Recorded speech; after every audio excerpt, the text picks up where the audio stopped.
What is up, players? It is me, Royal Decapitator.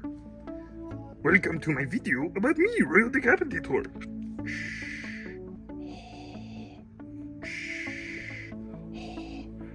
What in the blue devil is going on over here?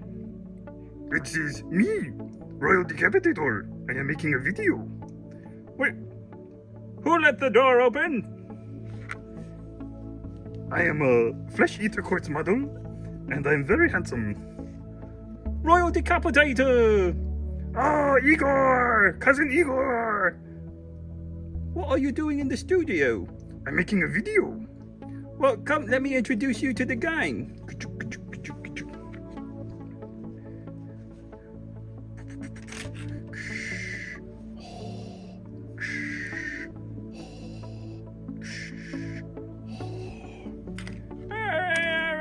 I'm coming. Commissar Bean, I thought I told you not to bother me when I'm swiping left on Twinder. Lewis? Lewis? There was a flesh eater quartz model here just not 5 seconds ago. I don't see him now. Curiouser and curiouser. Why are you so shiny? What is up, players? It's Warboss Tay up in this mug. Today we're taking a look at the Flesh Eater Quartz Royal Decapitator model. When you cut out the package, cut open the package, you've got one frame, one base, and it looks like a 32 millimeter base. And then on the back of the packaging, you have the instructions. So let's take a look at the pieces. We'll build it up.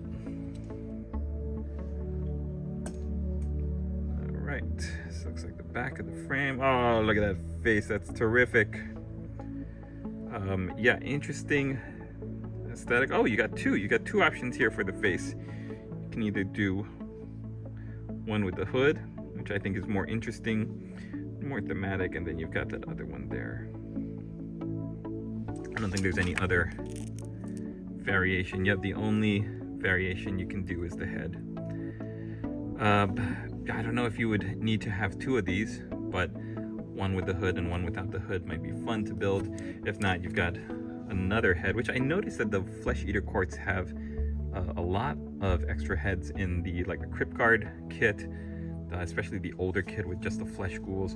You get a lot for your bits box that you can litter on other models, or you can switch out. All right, great casting as always. I've noticed that Games Workshop is doing a lot of finer detailing on the base works, which is great. Traditionally, classically, for the last couple of years, their standard put a model and have them standing on something on the base has been just like a slab of rock or concrete, or yeah, just like a rock in the forest. But having them now actually standing on things that are more thematic to the army is a lot nicer. All right, I'm going to be using some Army Painter clippers. I mentioned this in the last video, but having a good pair of clippers fits easily into your hand, doesn't require much strength for you to get a good solid cut, is a real essential in our hobby.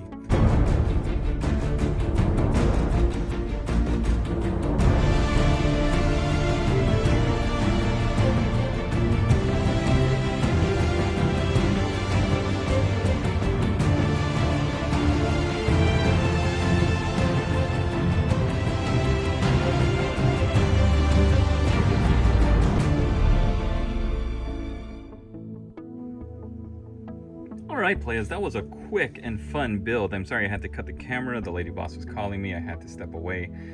But I was able to come back and finish this build, and compared to a lot of the recent shenanigans that Games Workshop has been throwing at us with their model builds, with their kits, especially I'm looking at the reins for the Bretonnian Battle Standard Bearer, or just the Cavaliers from the Cities of Sigmar. Compared to that mind-numbing insanity, this was a simple build with some angles that came together really easily. Anytime you have the torso coming on in like 3 different places, I'm always worried because I'm never sure if it's going to fit correctly. Even if you shave down the flashing, sometimes it doesn't fit the angle. The angle doesn't fit the way you want it to, and you're stuck holding it, and it's not coming together. Your plastic glue is smearing all over the place. Now, it could just be because I'm not a professional model builder, and I'm a little bit impatient when it comes to those sorts of things, but this guy came together really easily. First, the legs went on, and as soon as they were set in the right angle, basically if you put the glue on the entire frame where the yellow highlighted area is for the torso, the back part as well as the front of the torso, and then the arm that hangs down, the other arm, and then the shoulders, I guess you could call it, goes on really, really easily on top of that. Then finally, all you have to do is put on this little pouch, which is actually weighted. Okay, so the pouch is interesting because it's weighted to look like it's hanging. I didn't realize this, I thought it was just like a pouch, but it's actually weighted to look, or sculpted to look like it has weight, and it's hanging down at a certain angle off of his leg and down behind him. But look, you can see that bulge in that pouch, which you don't really get from a lot of miniatures that have pouches. Usually they look pretty set. I'm thinking of the old school Bretonian pouches that basically look like a blob of green stuff that you just tack onto your model. This looks like it was purposely sculpted to go on at a certain angle, and that's really what I love about it. So here's the model. Then I chose the head with the mask. I wondered what this little ring at the bottom was for, because the head that I didn't go with also has this little ring at the bottom, and that's just a strip of fabric that lines up to the shawl or the cowl. So either you've got the hood up or the hood back, but the little part underneath is always going to stay no matter what. I love this figure. Guys and gals, I love all of the Flesh Eater quartz that Games Workshop has done. I've never been excited about a Flesh Eater or about an army range as much as I am about the Flesh Eater quartz, which is funny because I didn't really care about the flesh ghouls for the vampire counts. But the way they're making these models look all hunched over and monstrous, the facial structure and the fangs and just the way it all is coming together, the gore, obviously I love painting gore and just weird horror stuff. It just is, it's very rewarding and gratifying to me. It sings to my artist heart, I guess you could say. Anyways, that's gonna do it for today's Royal Decapitator miniature unboxing and review after assembly. I hope you enjoyed it, and stay tuned. I'm gonna be unboxing all of the Flesh Eater quartz boxes for the Wave 2 release, and I look forward to diving into them all. Thanks for watching. Latest players.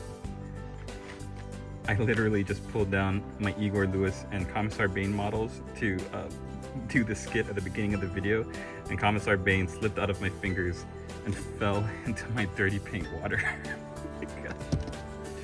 I'm very angry with you, Wabash.